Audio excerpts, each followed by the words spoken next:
Allora, innanzitutto, Ante todo, bienvenidos a todos.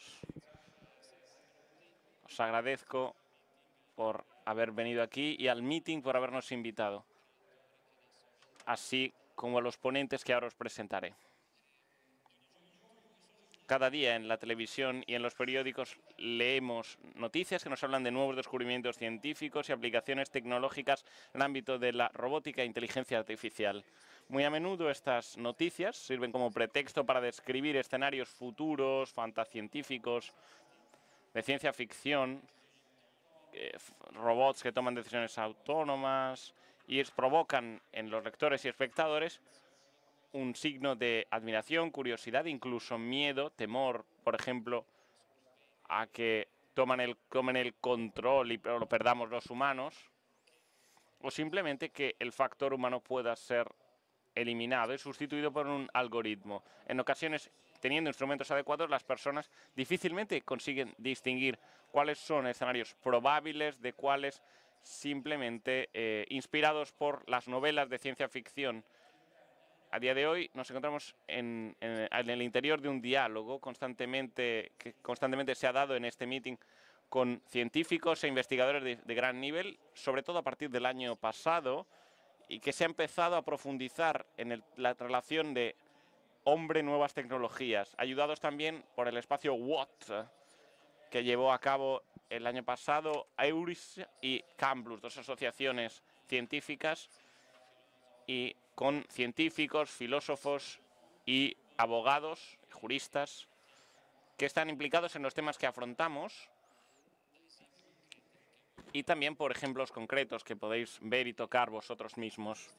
En el encuentro de esta tarde vamos a afrontar el tema de relación entre hombre y máquina, con particular atención al impacto que las tecnologías tienen sobre nuestra vida y sobre un aspecto específico que es justamente la inteligencia artificial.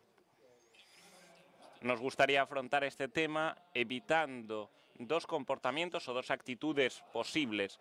Por un lado, una confianza incondicionada en el desarrollo tecnológico, sin reconocer los desafíos que esto comporta y las preguntas ante todo. O bien, otro miedo excesivo e injustificado de escenarios futuros hostiles al hombre y, por tanto, la única relación posible, el único acercamiento posible es el sano realismo que hemos heredado de nuestros padres, citando el lema del meeting, que nos permite una observación entera y apasionada de esta realidad para conocerlo, conocer esta realidad de un modo cada vez más profundo, que ahonda cada vez más sin basarnos en esquemas preadquiridos. Para hacer esto, hemos invitado esta tarde a dos científicos de altísimo nivel, a los que agradecemos el haber aceptado nuestra invitación y que dentro de nada os presentaré. Tenemos a Gianfranco Pacchioni y a Nello Cristianini.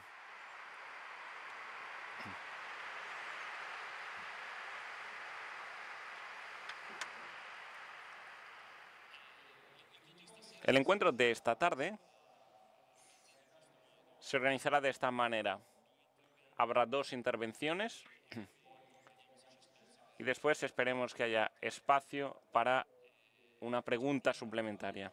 Gianfranco Pacchioni es prorector de la investigación en la Universidad de los Estudios de Bicocca y se ocupa de la materia, sobre todo materia científica y nanopartículas. Se han doctorado en Berlín y en la IBM de California. Su primera intervención, él llevará a cabo la primera intervención intentando afrontar el tema del impacto sobre las tecnologías. Mientras Nello Cristianini es profesor de inteligencia artificial en la Universidad de Bristol. En la actualidad sus investigaciones se refieren a análisis de larga escala, refiriéndose a diferentes conceptos de inteligencia artificial. Ha escrito algunas cosas sobre aprendizaje automático y bioinformática. Es el ganador del premio de la Rosemary antes de ser profesor en la Universidad de Bristol, ha sido profesor de la Universidad de Estadística en California. Esto es una síntesis de su biografía, de la biografía de cada uno de ellos, solo para que podáis entender el nivel de formación de nuestros interlocutores. Y ahora otorgo la palabra al profesor Pacchioni, que llevará adelante la primera intervención. Bien, gracias. Ante todo, me gustaría agradecer esta oportunidad que se me ha dado para compartir con vosotros este diálogo, esta charla de 1 hora y 25 minutos, en la que intentaré estimular algunas reflexiones sin ninguna pretensión de dar respuestas. Me ocuparé de cosas muy diferentes, todas ellas relacionadas con las teologías neomodernas. Empezaré con esta imagen que tenéis en vuestras pantallas, que ilustra objetos ya a día de hoy de uso cotidiano, de la que ya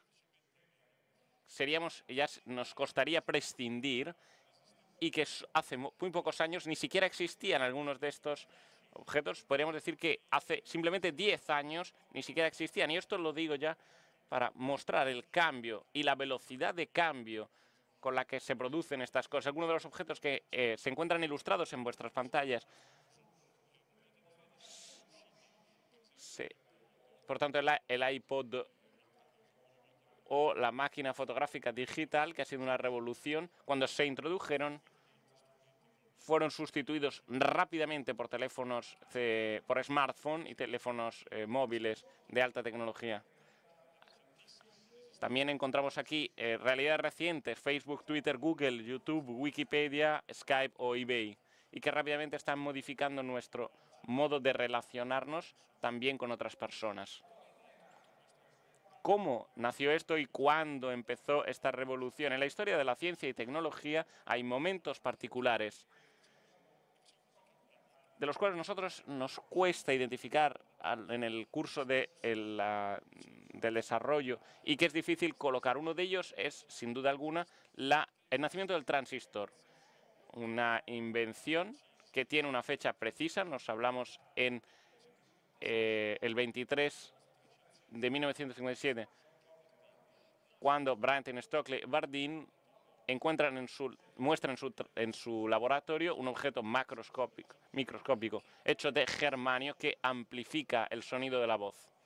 Es algo que pensamos que a día de hoy es algo poco revolucionario, ¿no? Pero que ya empieza con la carrera de la miniaturización. Pasan un poco de años, ya en los años 60 nace el circuito integrado, y aquí vemos a Gordon Moore, uno de los fundadores de Intel, el cual ya prevé que en esta época, estamos hablando de años 60 y en adelante, se duplica la necesidad. Gordon Moore, en un artículo de la revista Popular Electronics, habla de que llegará un día en el que los ordenadores serán vendidos en los supermercados. Esta imagen que nos encontramos aquí, pero es difícil, y nos muestra un señor que está vendiendo un ordenador justo al lado de un señor que está vendiendo cosméticos. Esto, pensad que es algo visionario en los años 60, pero a día de hoy podemos comprar un ordenador en el mismo supermercado en el que compramos un detergente. Llegan los años 70, los ordenadores personales, el PC, y veis aquí objetos que ya en cierta medida ya reconocemos, ya nos producen una cierta ternura, incluso desde la posibilidad de la potencia que podían tener en aquellos momentos. Y aquí encontramos el que sería más grande ordenador de entonces, que era el ENIAC. El ordenador ENIAC 1946 pesaba 30 toneladas con 17.000 válvulas. Y vemos ya cómo evoluciona esta situación desde los ordenadores más antiguos hasta la actualidad. Y en este recorrido propedéutico nos encontramos con el nacimiento de Internet también. En este caso, Internet nace en 1979 formalmente, porque es la fecha en la que podemos identificar esta red de ordenadores, si bien en realidad Internet ya se afirma en los primeros años 90, sobre todo ya en el 2000, y se convierte en un instrumento generalizado. Bueno, ya no hay pocas dudas de que a día de hoy sea una de las más grandes revoluciones en la historia de la humanidad. Nace con la revolución electrónica con la era del silicio, pero los números que comportan y que lleva adelante en muy pocos años son impresionantes. Hoy se habla de 30 millones de usuarios, 7 millones de contratos telefónicos, cientos de millones de páginas web, cantidades de informaciones disponibles para las personas que no se han visto nunca hasta hoy. Por tanto, es una verdadera revolución industrial. Cuando se habla de nanotecnología, si a mí se me pidiera cómo podemos representar qué son las nanotecnologías, bueno, yo podría mostraros este ejemplo muy simple. Veis, por un lado, representado en las pantallas lo que es el ordenador de a bordo de la misión Apolo de los años 60, que llevó al hombre a la Luna. Es como una gran caja de 600 centímetros por 320, con una capacidad de pocos megahercios. A día de hoy, en nuestros teléfonos móviles, en mucho menos espacio es varios miles de veces superior. Con el primer instrumento podemos ir a la Luna, con el segundo se podría ir a Facebook, se podría ir por Internet. Es una revolución en las dimensiones de objetos que consideramos. La revolución electrónica prosiguió y se está moviendo cada vez más hacia lo que podemos definir la electrónica flexible y miniaturizada. Y esto es importante porque creer que se puede tener instrumentos flexibles nos permite ya integrarlos en tejidos, en ropa, en objetos que puede llevarse encima. Y por tanto son proyectos de teléfonos portátiles ya flexibles, incluso que se pueden alargar o estrechar. Y todo esto es importante porque miniaturizar cada vez más estos objetos, cada vez más potentes, además, nos permite también implantarlos y, por tanto, llegar a una electrónica que se podría ya introducir en el organismo biológico, incluso humano. Y, sin duda ninguna, los visionarios, que nunca ha habido hasta tal punto, pensar en la posibilidad de reparar los daños neurológicos, recuperar funciones biológicas, que objetivamente puede llevar a la introducción de estos objetos en el cuerpo humano. Y que esto abre ciertamente dudas e interrogaciones. Y de hecho la ciencia ficción nos ha mostrado muchas veces, antes incluso de la realidad, la figura del cyborg, con componentes electrónicos introducidos, injertados en cuerpos vivos, y que en la ciencia ficción ya se nos ha presentado desde hace muchos años. Cada vez estamos más cerca de este tipo de situaciones, más cerca cada vez de lo que podríamos pensar, incluso desde hace más de lo que lo pensaríamos hace algunos años. Este experimento con un ratón, que encontramos en una imagen, hecho en los Estados Unidos, a estos ratones se les ha introducido unos electrodos en el cerebro, conectados a un ordenador que lleva consigo el ratón, y marca una señal de radio, y esta señal radio se manda al cerebro del ratón y hace lo que quiera, ir a la izquierda, a la derecha, subir por una escalera, y de esta manera ha sido posible estimular sensaciones de placer o de satisfacción del ratón. Bueno, todo esto obviamente representa quemar etapas que para el hombre hasta entonces no se habían producido, y hay estudios cada vez, o sea, a día de hoy todavía embrionarios, pero en la neuroestimulación, que se intenta llevar ciertos flujos de corriente en algunas partes del cerebro, y de esta manera se pueden reparar daños cerebrales, pero también estimular, así parece, propiedades cognitivas, aumentar ciertas palabras del lenguaje, matemáticas, memorísticas, etcétera, etcétera. Y aún más, digamos que estos estudios, por todo, así como yo he leído, hechos en los Estados Unidos por el grupo militar para curar la depresión de personas que han vuelto de conflictos bélicos. Todo esto parece bastante inquietante, pero también muy estimulante a día de hoy. Las nanotecnologías tienen también otro gran sector de dedicación. Cuando queremos conjugar nanotecnologías con biotecnologías, podemos abrir incluso escenarios extremadamente interesantes. Lo que veis ante vosotros aquí representado es, de hecho, la imagen de un film de los años 60 de ciencia ficción que se llama Le Fantastic Voyage, en italiano Viaje Alucinante, y es la historia, de hecho, en esta historia hay un inventor genial que ha encontrado el modo de miniaturizar los objetos, se convierte en los servicios secretos de las grandes potencias en lucha, intentan llevarlo a un lado, o sea, a un bando o a otro, incluso llegan a peligrar su vida. Él entra en un submarino, el submarino viene miniaturizado, el submarino se introduce en una persona y empieza a moverse internamente en el cuerpo humano y finalmente viene a un grumo de sangre finalmente que pone en riesgo la vida de este científico. Y esta película, que por otro lado es bastante interesante porque todo ello está hecho con efectos especiales, sin ordenadores gráficos, pensemos en los años 60, en realidad adelanta ya el tema de la medicina de precisión, de la medicina, de hecho, que lleva a la tecnología allí donde hay que curar la enfermedad.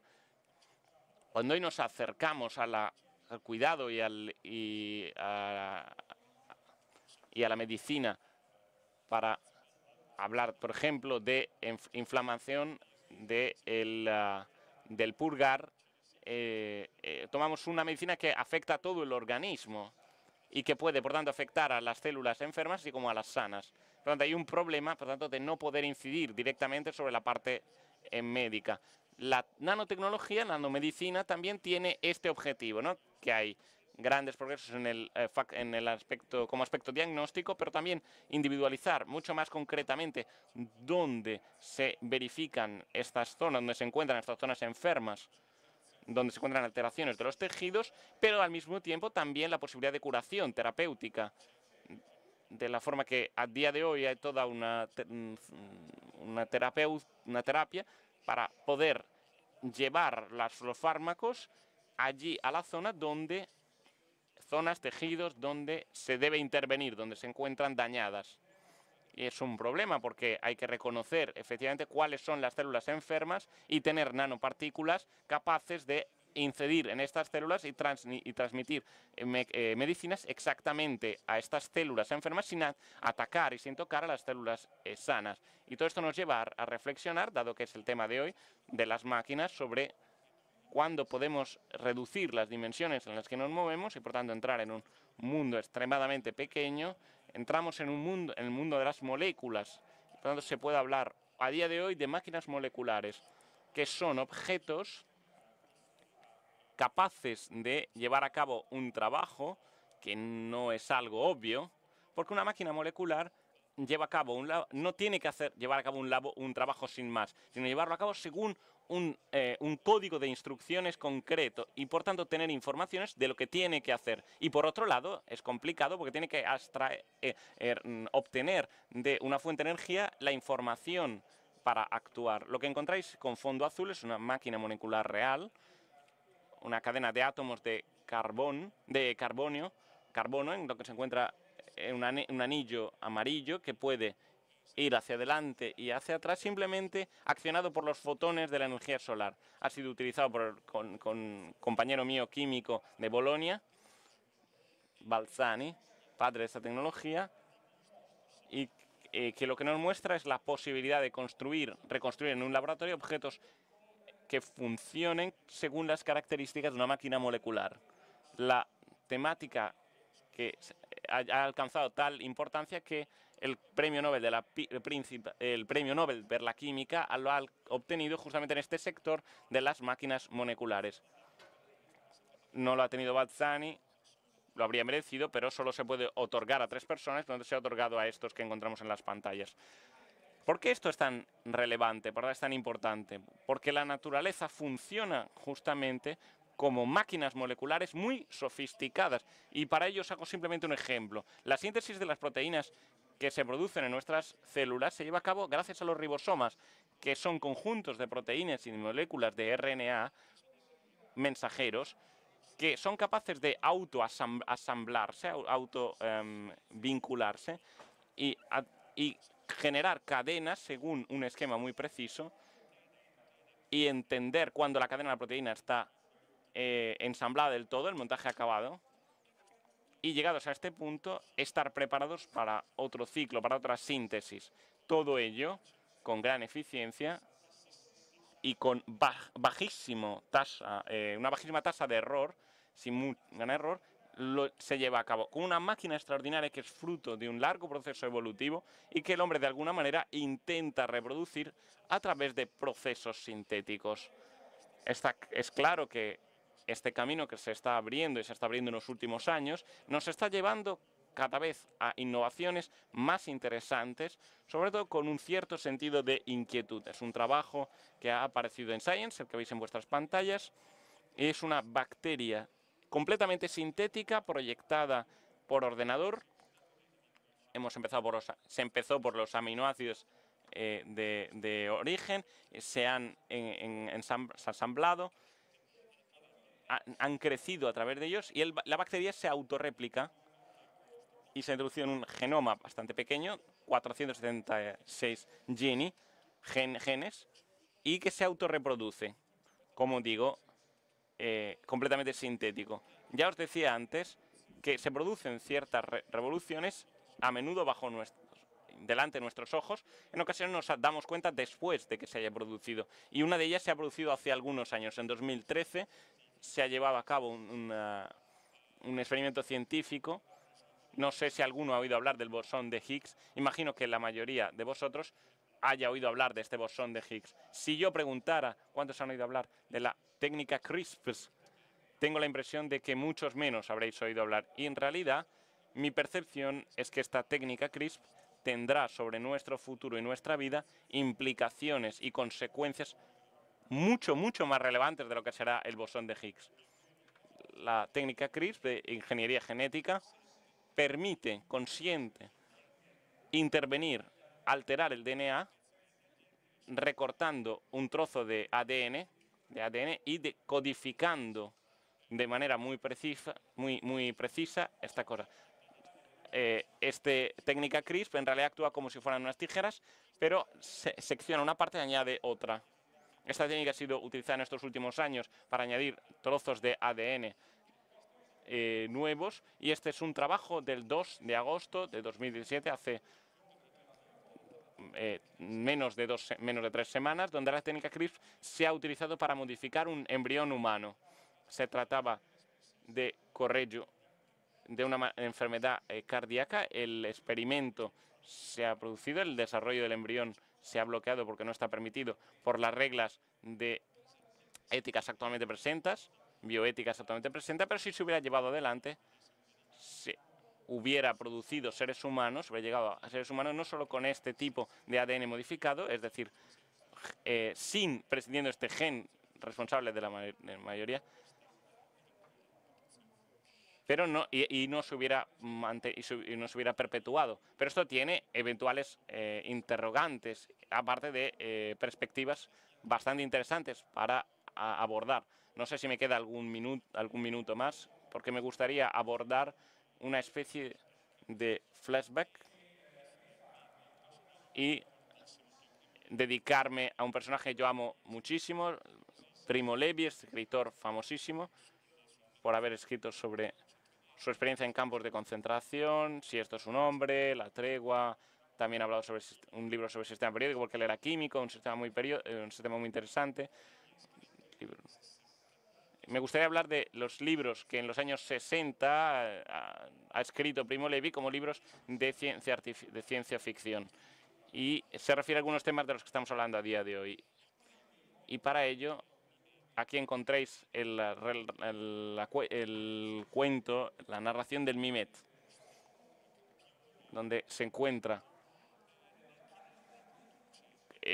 donde se toma una muestra de un tejido, la máquina reproduce nuevamente en el compartimento anexo siempre el mismo segmento.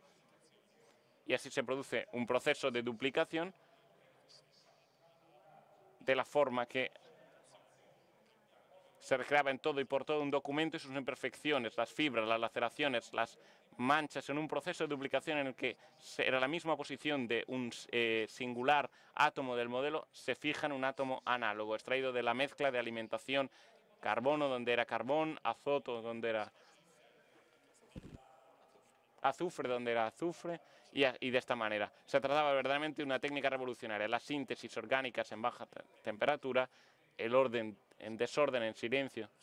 Y así primero lo hace con una mosca, luego con una lagartija, no se da cuenta, se da cuenta de que efectivamente no es perfecto, que faltan elementos químicos, pide que se los envíen, modifica la máquina y finalmente adormece a su mujer y una vez que su mujer está dormida, duplica a su mujer y se encuentra con dos mujeres y empieza a ser complicado porque tiene dos mujeres, una le da nombre de primera, otra de segunda y empieza a ser complicado.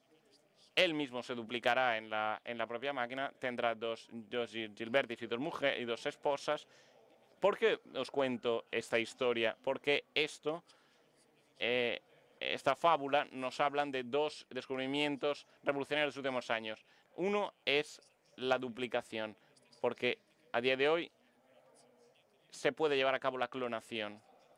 La segunda, la impresora 3D, que es un objeto que ha llegado recientemente a nuestro uso común, pero está destinada a revolucionar profundamente muchos de los procesos que a día de hoy nosotros llevamos a cabo. Y os digo que se está llevando a cabo, se están incluso llegando a impresoras 3D que son bioimpresoras 3D y que se están produciendo copias de tejidos y de órganos del organismo que se pueden llevar a cabo para la medicina. La otra cosa que os quiero contar se refiere a la realidad virtual. Aquí veis en esta imagen, en la foto en la más superior, Mark Zuckerberg, fundador de Facebook, que está invirtiendo cantidades de dinero muy relevantes en el desarrollo de estos visores, como estos cascos que encontráis, estas gafas de realidad virtual, y hay una razón para esto. Uno de los temas de los que se habla mucho a día de hoy es el cambio de las profesiones para el próximo futuro y pensar que en nuevas profesiones del futuro acabarán con trabajos que a día de hoy son muy demandados, ¿no? Hay quien ya está pensando en rellenar este tiempo libre con este tipo de objetos que nos encontramos aquí. Primo Levi, en una narración que nos encontramos aquí, que se llama Las historias naturales, habla del tratamiento de conciencia, del tratamiento de quiescencia, y habla de esta máquina Primo Levi, que habla del Landra, que es un ingenio revolucionario. Se funda sobre una comunicación directa entre los circuitos nerviosos y los circuitos electrónicos. Sometiéndose a una pequeña intervención quirúrgica es posible, por ejemplo, accionar una máquina de teleescritura y guiar un coche solo mediante impulsos nerviosos. Estamos en 1965. El TOREC, por el contrario, no exige ninguna intervención cruenta. La transmisión de las sensaciones registradas en las bandas se produce a través de electrodos cutáneos. Mientras se escucha, hay que simplemente llevar encima un casco y durante el desarrollo de este objeto, este casco registra todas las sensaciones de una persona y puede vivir las mismas sensaciones que se cuentan. Y Primo Levi cuenta que justamente estos cascos llega un momento en el que escuchan una de la serie verde de deporte y llevando este casco lleva a cabo, se introduce como si estuviera en medio de una partida de un partido de fútbol y experimenta todas las sensaciones de un jugador de fútbol, si bien es una realidad artificial. Bien. De esta manera, uno que nunca habría conseguido jugar una partida de esta manera puede hacerlo a través de la realidad virtual. Incluso se llega, nos habla de lo que se encuentra en la serie negra, que son las experiencias más traumáticas, y dice: pobre Simpson, que es el protagonista de esta obra, temo que para él haya acabado, después de muchos años de fiel servicio para la NACA, que es la que se dedicaba a hacer esto. La última máquina NACA lo ha derrotado. Ha combatido con Torek como Jacob con el ángel, pero le ha vencido, le ha sacrificado todo. El sueño, la mujer, los libros. El Torek no ha quedado satisfecho. Cada una de las series puede hecho infinitas veces, y cada una de esas veces lleva a una sensación de insatisfacción. Por lo tanto, no encuentra amor durante la fricción, pero se encuentra una insatisfacción muy pesada cuando acaba finalmente la serie.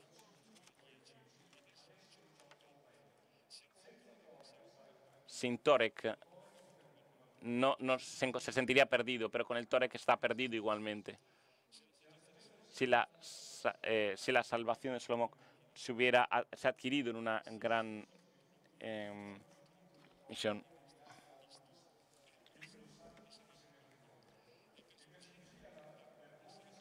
Para huir de su vergüenza se refugia en el Torek. Por tanto, no teme el sufrimiento.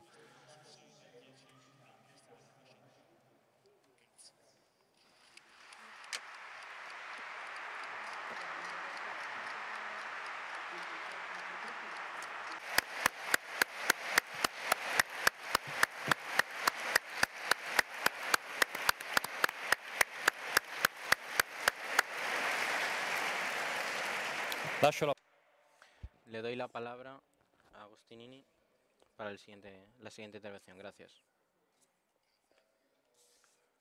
Yo no tengo nada que enseñaros en PowerPoint.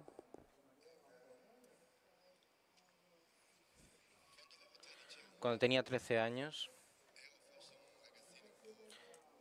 a lo mejor era un chaval un poco inusual porque pasaba mucho tiempo solo en mi habitación con mi ordenador. Y esto parecería algo normal hoy en día. Clásica historia del adolescente con ordenador. Pero era en 1981 y no conocía a nadie más que tuviera un ordenador. Creo que no hubiera más. Pero yo tenía este ZX80 con el que programaba en BASIC en televisor y hacía pequeños programas, pequeñas fórmulas matemáticas de la astronomía y pequeños videojuegos.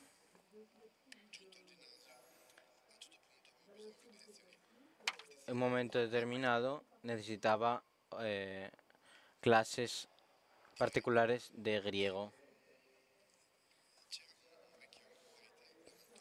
Y había un cura salesiano que me ayudaba con el griego. Y una tarde me dice, viene a saber que yo en casa con un ordenador y le causa curiosidad. No había visto nunca un ordenador y me pide verlo. Entonces organizamos que viene acá a mi casa, un poco lejos, para ver el ordenador. Y cuando vio la maquinita conectada al televisor, pidió que lo encendiera. Pídele cuando nació Alejandro Magno. Yo le dije, no funciona así porque hay que preguntarle si hay que programarle los programas y las fórmulas. Me dice, no, pregúntale. Había tenido 80 años. No, pregúntale. Y lo escribí y inevitablemente syntax error. Tenía una gran desilusión en la cara. Le digo, yo le puedo hacer un programa en 2 minutos, si puede esperar. En ese momento programé un programa sencillísimo que respondía siempre el año en el que nació Alejandro Magno. Entonces le llamé Y escribiendo la pregunta, la respuesta fue perfecta. Cuando nació Alejandro Magno, pam, aparece el año. Esperaba un triunfo y sin embargo fue... Claro que lo sabes, se lo acabas de decir. Incluso un niño lo sabría. Y yo le dije, este es el modo en el que los ordenadores funcionan. Y la respuesta definitiva fue, estos ordenadores nunca sabrán más que nosotros, nunca serán mejores que nosotros. Después de muchísimos años, cuando vi Siri por primera vez, en alguna parte extraña de mi subconsciente, surgió. Cuando nació Alejandro Magno. Julio 356 antes de Cristo. Pues esta era la voz de Siri.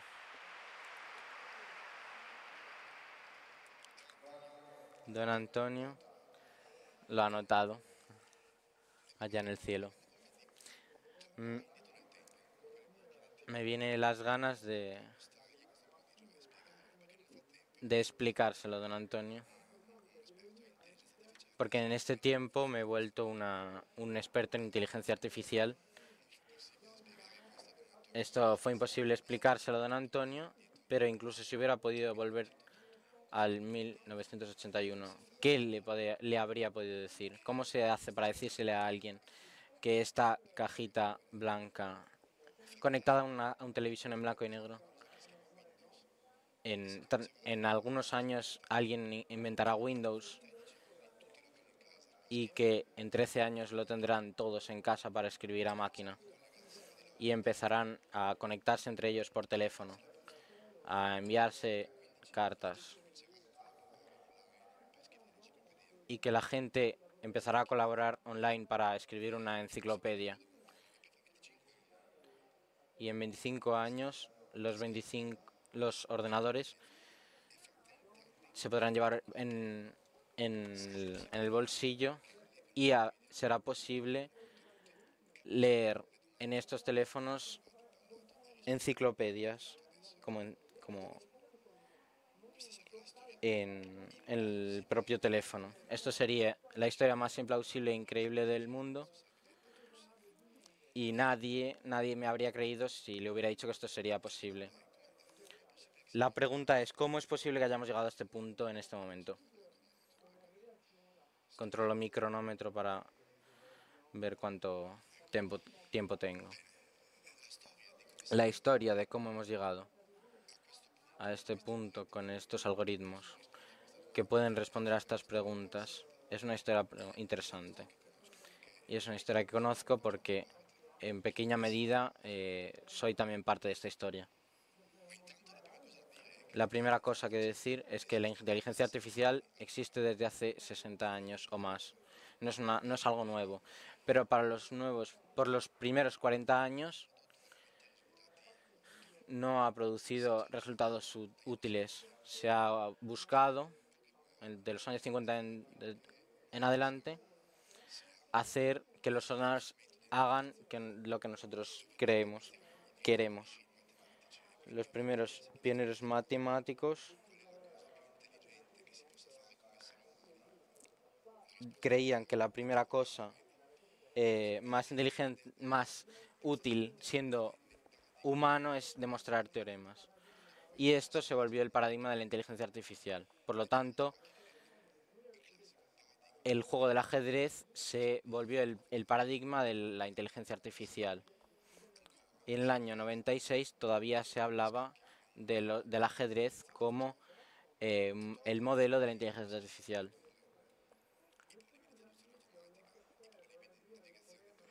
Se pasaba de las traducciones automáticas o otros problemas por programar el juego del ajedrez. Y esto es interesante porque a un momento determinado, hacia la mitad de los 90, mientras en la escuela se enseñaba la inteligencia artificial clásica con el juego del ajedrez, en la realidad, en los laboratorios, se empezaban a programar atajos del juego. En la universidad se empezaba axiomas, lógica, etcétera, pero en el laboratorio se hacía estadística, trucos. Ahora reconocen una cara en una foto, reconocen letras escritas a mano. Los primeros sistemas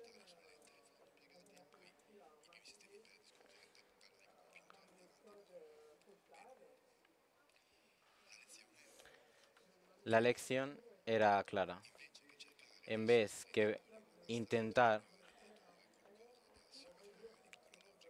reducir el problema general con lógica, se empieza a aprender con los ejemplos. Y este empezó a ser el método que funcionó: recoger millones de ejemplos, ya sean fotos, letras o lo que fuera, y programar algoritmos que aprenden de estos ejemplos. Y este es el método de hoy.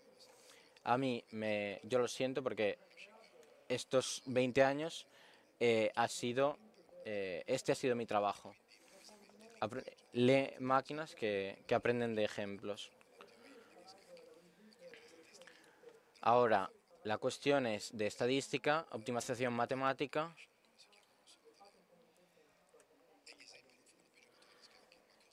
Y ya se pasó de jugadores de ajedrez a Amazon, por ejemplo, que funciona, que puede recomendar un libro a un usuario. Normalmente es plausible, sin tener un modelo psicológico del usuario ni lo que dice el libro, sino en base a millones de estadísticas de búsquedas que ha hecho anteriormente. Esto es, en esencia, lo que hacemos cuando programamos un programa que corrija el spelling en un ordenador de ortografía. ¿Cuál es la cadena más frecuente de lo que hemos escrito?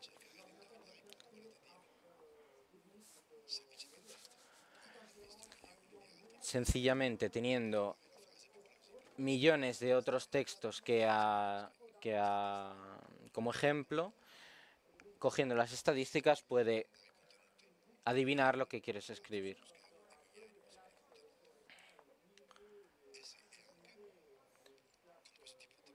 Con este tipo de tecnología se puede entender qué parte de una página de Wikipedia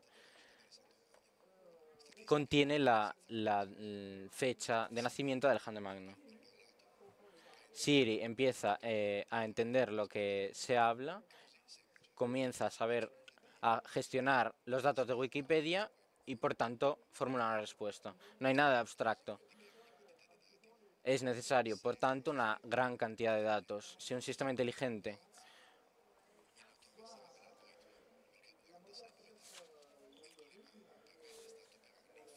durante años, el problema para mí ha sido hacer el algoritmo, pero ahora mismo el problema es fornir de tantos datos a la máquina para que pueda formular una respuesta. Y esto es el inicio de otra historia.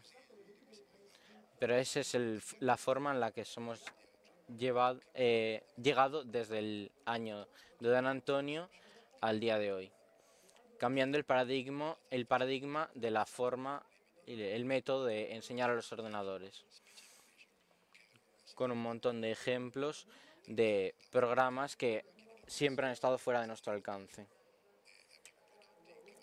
Y hoy en día tenemos productos que ganan dinero,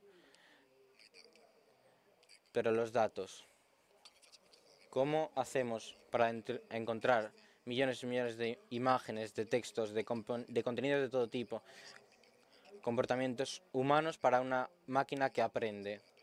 Esto es otra historia, porque mientras tanto, mediante una convergencia tecnológica increíble, hemos creado una infraestructura global para el intercambio de datos. Lo que una vez era el sistema telefónico televisivo telegráfico, bancario, de los negocios, las postal, ahora mismo se basa sobre un solo sistema que es Internet, que nos consiente mantener,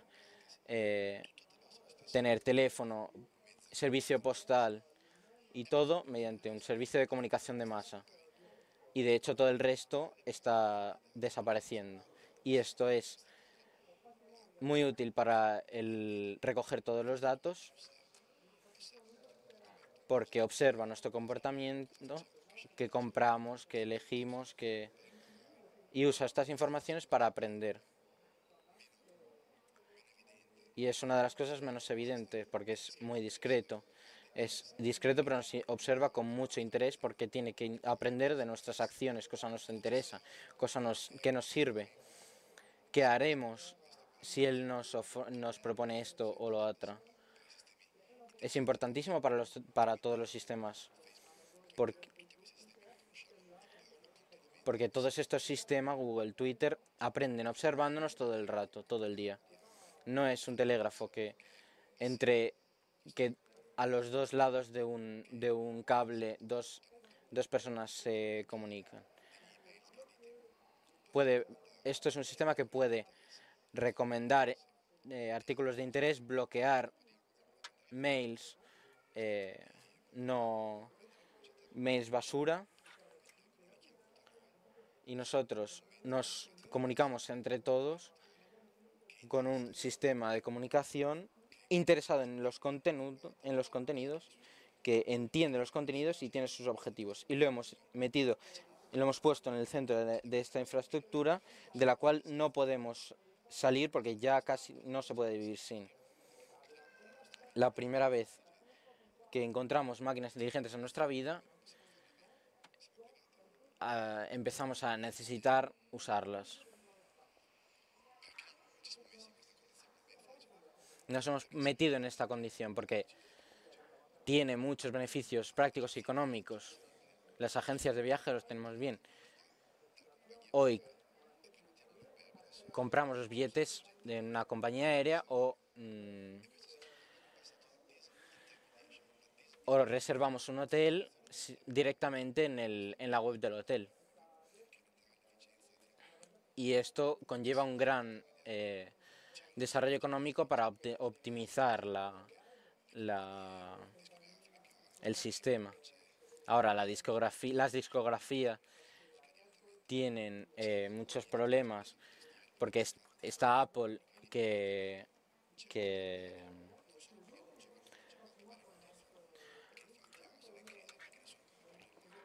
ahora todos los noticieros están en crisis porque nadie compra los periódicos, y nosotros hemos tenido el placer de eliminar todos estos poderosos intermediarios y tener el placer de publicar las noticias directamente, hacer vídeos, libros. Disintermediation.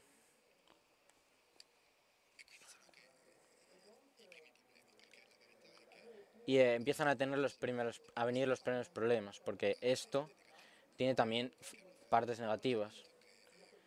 Hace algunos años alguien nos ha dicho que algunos estados han hecho un servicio de seguridad basado en este sistema que comprende todas estas informaciones que utilizamos y colgamos en Internet. Nos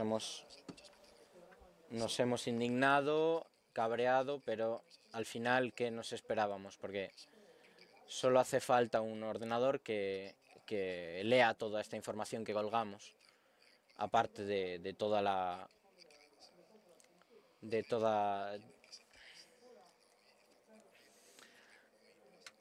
todo el problema de la privacy viene de toda esta manipulación de información que nosotros desperdigamos. En Inglaterra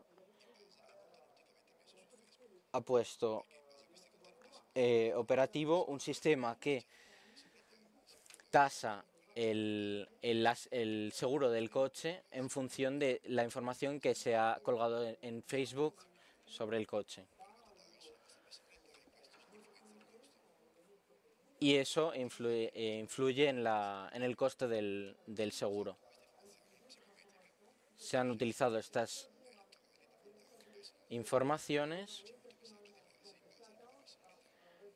y toda la información sirve para que los usuarios reciban correos en función de la información que han colgado. Y hemos visto la difusión masiva de noticias falsas. La campaña de Hillary Clinton ha sido dañada por estas noticias falsas que iban por ahí, y los algoritmos que los recomendaban están diseñados para aumentar masivamente el número de clics. Escándalo, shock y sorpresa, pero ¿qué otra cosa nos esperábamos? La verdad es que no hemos quitado a los intermediarios, solo que los hemos sustituido por algoritmos que manejan otras personas. Ahora queremos que Facebook y otros bloqueen casos de bloqueos o actos criminales por ley, pero necesitamos implantar filtros que digan qué es tolerable y qué no. Entonces o tenemos que elegir o uno o el otro. Y hay una serie de dilemas de este tipo que estamos gestionando desde el primer día, poniendo sistemas inteligentes en toda nuestra vida, como los software que ayudan a los jueces para decidir qué detenidos pueden salir según una caución u otra.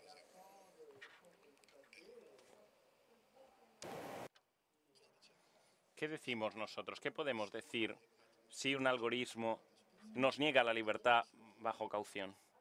¿A quién podemos hablar? O si nos dice que nuestro hijo no puede ir a esa escuela porque no tendrá éxito en ella, o que no podemos tener una aseguración, o sea, un mutuo sobre la máquina, o no podemos tener una hipoteca porque no cumplimos con las características que dice un ordenador. Son preguntas nuevas que nos hacemos, además del gran problema de la privacy. Por tanto, en estos momentos lo que nos falta es todo un conjunto de componentes de la cultura.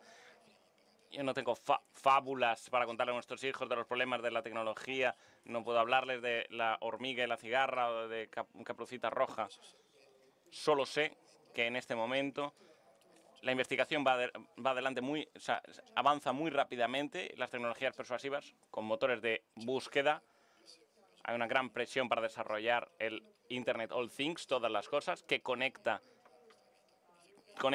todas las cosas que nos rodean en Internet, la televisión, el frigorífico, el Bitcoin para pagar, la moneda electrónica.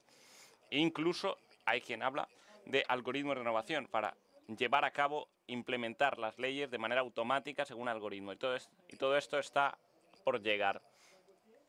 Y por unos lados, nuestro progreso quizá nos ha dado más autonomía, eliminando centros de poder, intermediarios, pero ahora nos estamos bajo el riesgo de reducir nuestra autonomía, porque si el algoritmo está encargado de modificar, predecir, gestionarnos, de alguna manera hemos reducido nuestra autonomía. Y es difícil también explicar, y si es difícil explicar estas cosas, no mucho menos fácil es cuáles son los valores que echamos de menos. Y este es el desafío de hoy, no tanto hacer máquinas inteligentes, sino incluso aprender a vivir con máquinas inteligentes en una sociedad hasta que sea, mientras esto es coherente, puede ser reversible, pero otras están llegando que no lo son tanto. Y es bello que a día de hoy se hable de Fausto en este encuentro, porque nos encontramos con que ha habido ventajas inmediatas, ha habido otras cosas, hemos tenido que entregar otras cosas a cambio. Hemos recibido poder, comodidad, hemos ahorrado, pero hemos perdido autonomía y quizás en el futuro las perdamos aún más. Y ha sido influido por nuevos medios y no tenemos una estructura cultural legal para entender estas cosas. Bien, yo no sé cómo seremos capaces de gestionar estas cosas en el futuro, pero soy muy optimista. Un ejemplo se dio en el pasado por el movimiento ambientalista, cuando se pensaba que el futuro sería seguramente mucho más contaminado e industrial. Quizá a día de hoy al compromiso de políticos, ambientalistas, artistas, se ha mejorado mucho. Y esto es necesario que artistas, humanistas y otros se involucren para en este problema, porque es necesario que sea un problema que deben de tomar una decisión de modo colectivo, no solo un ingeniero o unos pocos. A fin de cuentas, yo no sé si don Antonio, mi profesor, habría entendido todo lo que yo he dicho hoy, pero habría entendido esto como humanista, que tenemos que estar atentos a que sean las máquinas las que nos sirvan a nosotros y no nosotros los que sirvamos a las máquinas. Y esto, don Antonio, lo habría entendido. Gracias.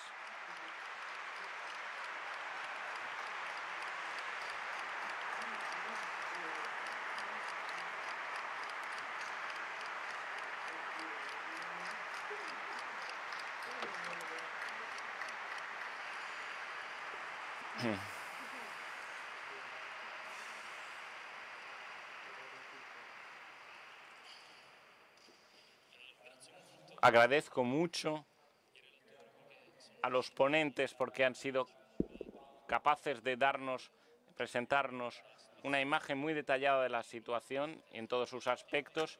Y ahora nos encontramos con tiempo para responder algunas preguntas que me han ido naciendo al hilo de vuestras intervenciones. Está claro que el punto crítico no es tanto la tecnología o la investigación científica cuanto el hombre. Y por tanto me gustaría hacer esta pregunta y la dedico a el profesor Gianfranco Pacchioni. La velocidad con la que se desarrolla el desarrollo tecnológico requiere un desafío al hombre, que es como si se encontrara un poco con falta de preparación, impreparado. Por tanto, el ejemplo que tú has hecho de lo que nosotros pensamos que sea un descubrimiento increíble y, sin embargo, nos perdemos otro descubrimiento quizá más reciente, hablando del bosón de Higgs y del sistema de biotecnología. Por lo tanto, hay un problema de autoconciencia, conciencia del hombre, que se encuentra frente a este desarrollo tecnológico tan rápido. ¿Y qué es lo que podemos hacer? Yo sé que es una pregunta no fácil, una pregunta de difícil resolución. Bueno, yo me gustaría enfocar cuál es el punto crítico en este problema para no llegar siempre llegar siempre con retraso a lo que nos está sucediendo. La respuesta del profesor Gianfranco Pacchioni es seguramente lo que ya estamos haciendo a día de hoy, es decir, discutir de manera abierta y razonada acerca de estos problemas. Por desgracia, esto que estamos haciendo aquí no se hace suficientemente. La pregunta que tú me haces es bastante rupestre, no existe una fácil respuesta. Como he dicho en mi intervención, no creo que en la historia de la humanidad haya habido un momento en el que de la historia de la humanidad haya habido un cambio tan rápido, teniendo en cuenta que la evolución de la tecnología científica hay 200 años en una curva de impacto que ha crecido exponencialmente en las últimas décadas, incluso ramificándose, como habéis podido ver. Yo he tocado temas muy diversos, también porque algunos de estos temas se entremezclan y se superponen unos a otros. Estamos hablando de tecnología y biotecnología, porque en ocasiones los límites entre uno y otro son difíciles de detectar. Y esto hace difícil tener una visión complexiva, justamente porque se está convirtiendo en un desarrollo cada vez más tumultuoso en todas las relaciones. Y esto es muy preocupante porque, obviamente, podemos decir que se pierde una visión de conjunto y, perdiendo esta visión de conjunto, podemos ser arrollados por ello. La segunda que tenemos que tener en cuenta es ser capaces de entender, conocer, seguir estos procesos, incluso aunque me doy cuenta de que no es fácil, puesto que vivimos dentro de esta realidad un poco más directa. Pero la impresión que yo tengo es que una gran porción de la opinión pública ignora de estos estas evoluciones o incluso vea solo aspectos positivos, que sin duda ninguna hay, sin ver aquellos desafíos de los que hablaba primero Nello. Estamos regalando todos nuestros datos personales, nuestra historia. Dentro de nada daremos nuestros datos genéticos a este conjunto de sistemas y desde este momento empiezan a generarse problemas que Nello ya ha ilustrado previamente. Para mí resulta muy importante que se hable de esto. Soy un poco pesimista porque ¿a quién nos dirigimos? ¿Cuáles son los grandes organismos y entes? La política, por desgracia, tiene una perspectiva en términos generales mucho más reducida, tiene una capacidad muy reducida con respecto a todos los problemas de los que estamos hablando, que son mucho más grandes, están a nivel internacional. Y por tanto es muy difícil traducir un eventual movimiento como el movimiento ambientalista, que tuvo el efecto sobre el clima muy concreto, muy práctico, traducir un movimiento así, traducirlo a algo a nivel global, político, es algo muy difícil, ¿no? ¿Quién es el sujeto al que dirigir nuestra petición? Y lo segundo es otro aspecto que a mí me preocupa mucho, que es la manipulación de nuestra sociedad y que es algo verdaderamente el aspecto más delicado, porque ya a día de hoy creo que hemos pasado del punto sin vuelta, el punto sin retorno. Toda esta voluntad una buena voluntad de comprender, de adquirir, todas estas personas se han sido llamadas a un esfuerzo colectivo para abrir conciencias y abrir un debate para que una solución así se encuentre.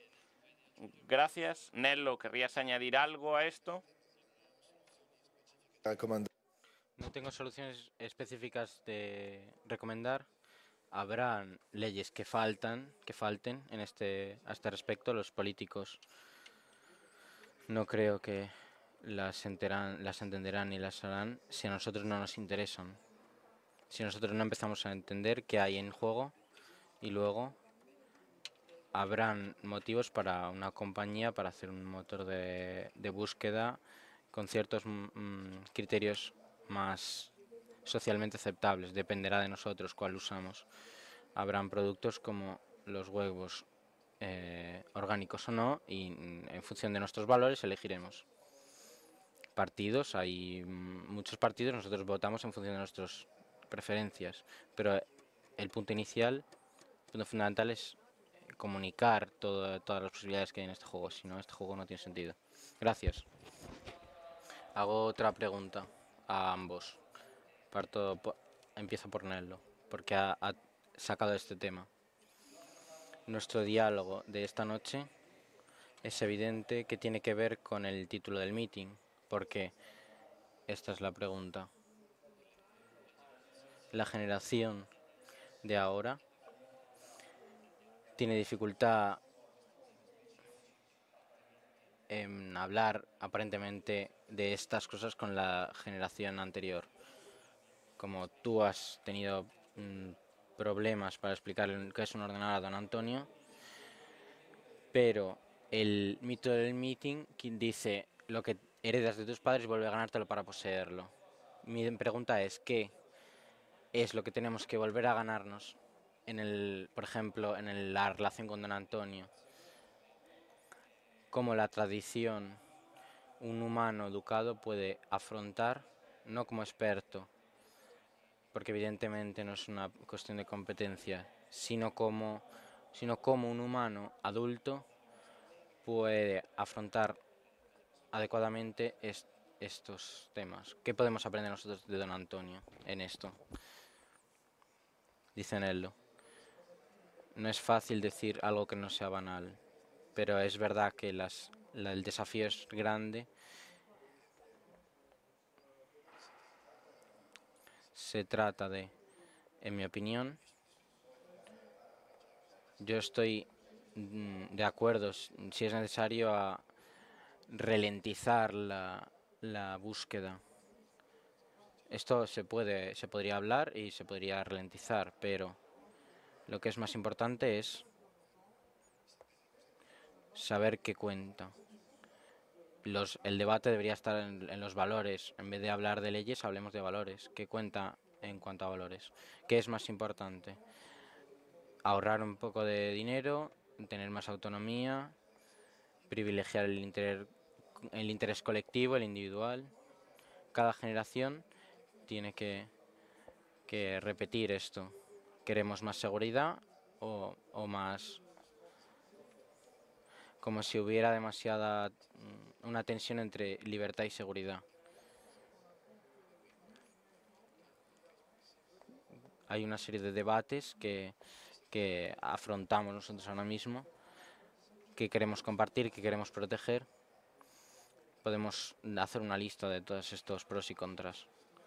Las generaciones anteriores nos pueden enseñar las prioridades que tenemos que evaluar. Gracias.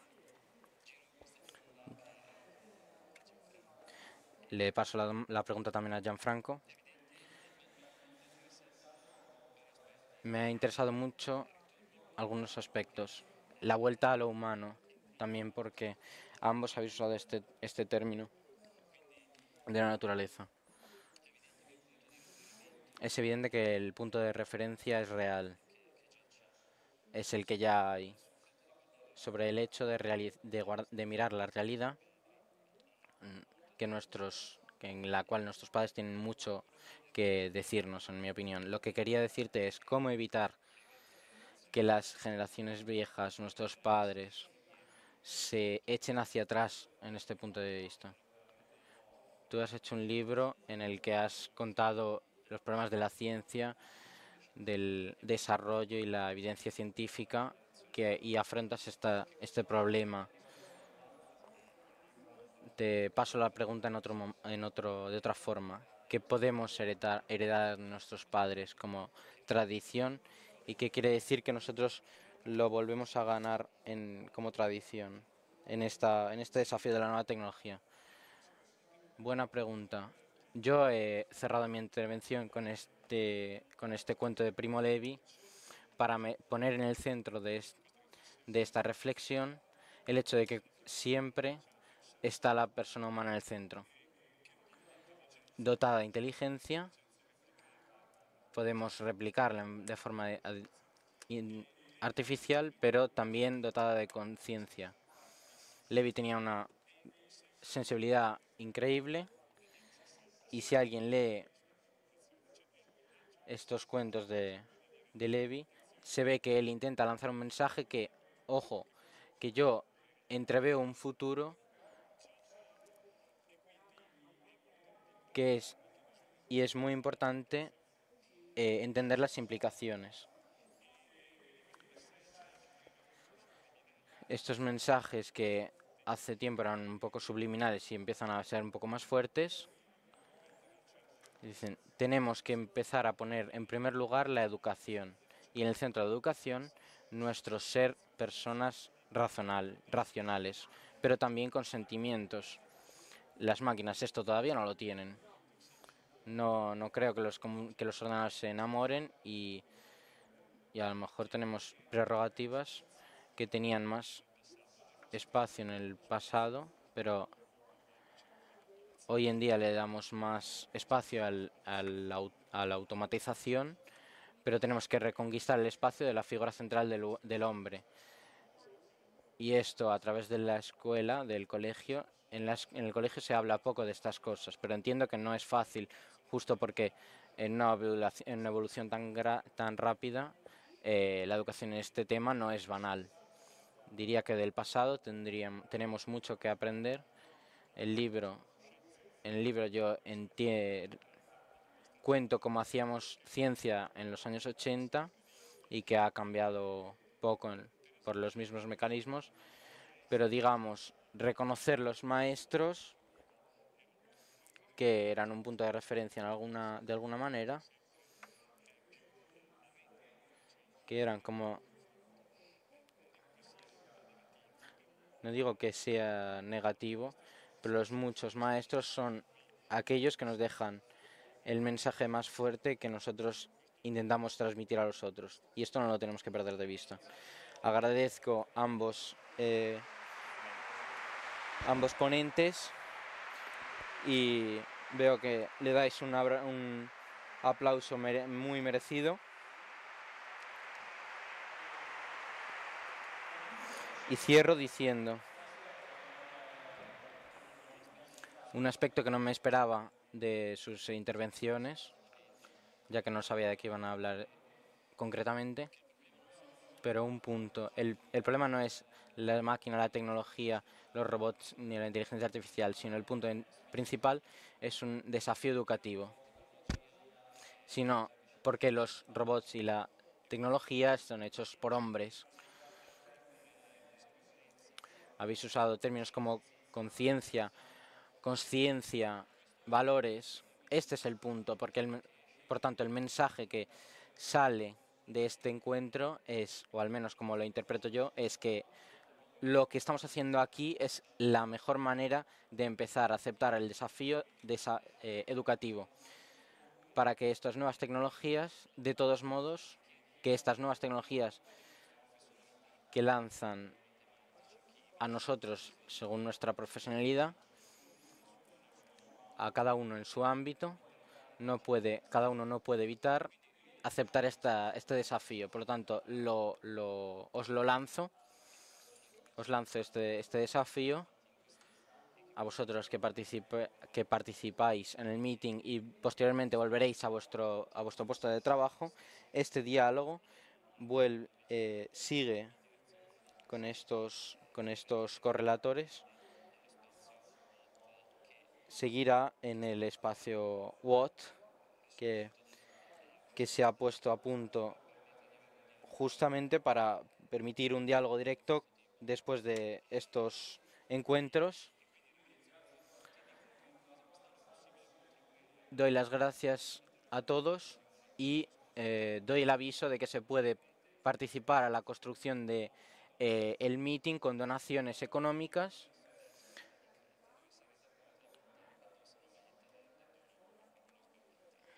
hablando con voluntarios con la camiseta verde, con el hashtag #donahora, para poder crear todos juntos un espacio donde el tema es el desafío educativo. Agradezco a todos